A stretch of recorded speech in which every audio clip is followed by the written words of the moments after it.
Prof Emmanuel Kaembe, bienvenue dans cet entretien sur Kyondo Radio-Télévision. Merci madame. Nous parlons de ces renouvellements du mandat de la force régionale de l'EAC sur les territoires congolais. Après cette rencontre de tous les membres de la sous-région, quelle est votre lecture? Merci beaucoup madame. J'aimerais préciser quelque chose, c'est que c'est tabou, c'est au Burundi qu'il vient se tenir une réunion des chefs d'État et du gouvernement, des membres de la CAC, qui ont pratiquement fait un diagnostic sur la présence des troupes de l'EAC en République démocratique du Congo. Alors, à l'issue de cette réunion, il a été décidé qu'il y ait une séance d'évaluation à partir du mois de juin. Pourquoi? Parce qu'ils ont eu à allonger ou à proroger la présence de la force de l'EAC en République démocratique du Congo jusqu'au mois de septembre. Et c'est pendant cette période, entre le mois de juin et septembre, c'est qu'il y aura une évaluation de l'action des forces, parce qu'on a remarqué une certaine léthargie dans la manière d'agir de cette force en République du Congo. Il y a des accusations qui fusent de partout. On parle de la connivence entre ces forces avec les forces négatives et le Rwanda. C'est que la RDC estime que cette force ne remplit pas son cahier de charge et qu'elle ne voit pas l'utilité de garder encore ses troupes en République démocratique du Congo. Mais nous disons que il y a quand même la volonté, je veux dire, de la RDC de vouloir vraiment faire partir cette force de la République du Congo. C'est ce que je note. Et puis en parlant des dénonciations, la RDC a également dénoncé le non-respect de l'accord signé entre la force régionale au sujet de sa mission à accomplir en République démocratique du Congo. Et aujourd'hui, on décide d'une prorogation jusqu'au mois de septembre prochain. Qu'est-ce qui a changé? Moi, je crois que c'est pratiquement des manœuvres de la République démocratique du Congo. Vous n'êtes pas sans savoir, madame, que la RDC vient encore une fois d'inviter une autre force dans la région.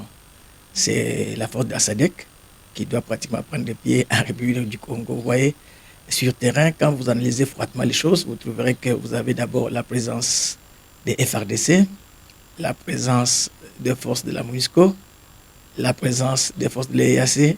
On aura une quatrième force, c'est la présence des forces de la SADC.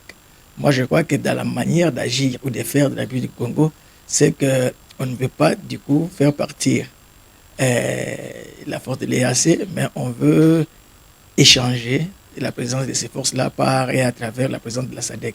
C'est que stratégiquement, on veut d'abord que les forces de la SADC puissent être visibles sur le terrain et après, vers septembre, faire partir les forces de l'EAC.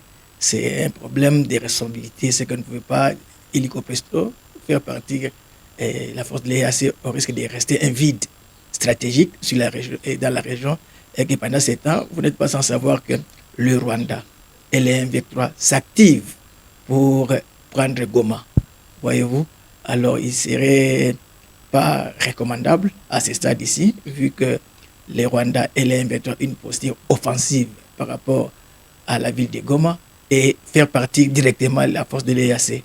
C'est que là, le Goma peut tomber en un clin d'œil. Je crois que c'est un problème de choix stratégique que la RDC a accepté le prolongement du mandat de l'EAC le mois de septembre. Pendant ce temps, il s'active à ce que les forces de la SADC puissent prendre pied en République démocratique du Congo. Voilà, deux forces sur les mêmes territoires congolais, la force de l'EAC et la force de la SADC pour des mêmes objectifs presque. Cela ne présenterait pas de problème?